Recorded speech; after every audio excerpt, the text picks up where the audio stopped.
Dirty water splashed across his worn jacket and soaked into the cracked concrete at his feet, carrying with it the laughter, disgust, and silent judgment of everyone watching.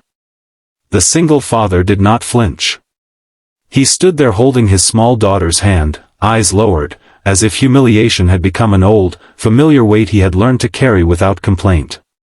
What no one could see in that moment, what made the scene quietly explosive, was that the man standing drenched in shame was the invisible foundation beneath everything they owned, admired, and profited from. If you believe in kindness, second chances, and stories where patience outlives cruelty, please like this video, comment your thoughts, share it with someone who needs hope, and subscribe to the channel, Bright Hearts. Your support helps stories like this reach people who need them most. He had not always lived this way. Years earlier, life had stripped him down piece by piece, not because he was weak, but because responsibility had chosen him without mercy. When his wife passed away suddenly, the world did not pause. Bills continued, work demanded, and grief was not accepted as an excuse. He became both mother and father overnight, learning to braid hair with trembling hands and to pack lunches before sunrise. Somewhere between hospital visits, daycare pickups, and sleepless nights, his career faded into the background. He stopped caring how people saw him, because survival left no space for pride. What the world labeled him as, a struggling single father in old clothes, was only the surface. Beneath that surface was a mind sharpened by years of quiet decisions, risks taken without applause, and investments made not for status, but for stability.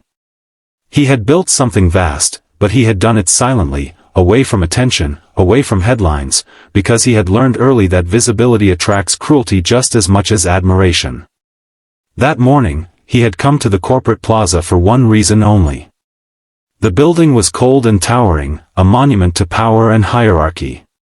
He needed to discuss a lease issue that threatened the small school his daughter attended, a place that had become their second home. The paperwork was complicated, routed through subsidiaries and management layers designed to keep people like him far from decision-makers. Still, he came prepared, folder in hand, hope carefully folded between documents. The female CEO arrived surrounded by assistants and sharp shoes clicking against polished floors. To her, the plaza was a stage, and everyone else was background noise.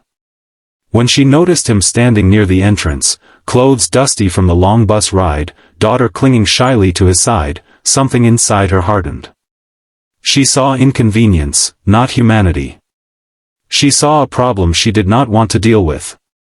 A maintenance bucket stood nearby, left behind after a rushed cleanup. Without stopping, without thinking beyond her own irritation, she grabbed it and flung the dirty water toward him, as if washing the space of his presence. The splash was loud. The silence afterward was louder. People froze, unsure whether to react or pretend nothing had happened. The single father said nothing. He pulled his daughter closer, checking her face first, making sure she was dry, safe, unhurt. His own humiliation came second, as it always did. Inside him, something old stirred, not anger, not revenge, but a quiet sadness that the world still mistook gentleness for weakness. He left without raising his voice, without demanding justice. The plaza swallowed the moment quickly, as places of power often do. But moments like that do not disappear. They settle. They wait. Over the following days, things began to shift, subtly at first. Reports were requested. Contracts were reviewed. Ownership structures were traced backward through shell companies and holding firms, following paths no one had bothered to question before. The CEO noticed delays she could not explain, approvals that no longer came automatically, resistance where obedience had always lived. She blamed incompetence, then bureaucracy, then bad luck. What she did not realize was that the quiet man she had humiliated was watching everything unfold with calm precision.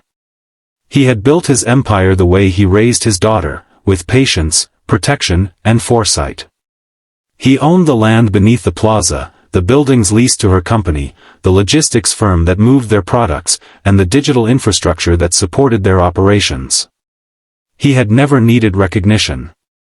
Ownership, to him, was responsibility, not ego.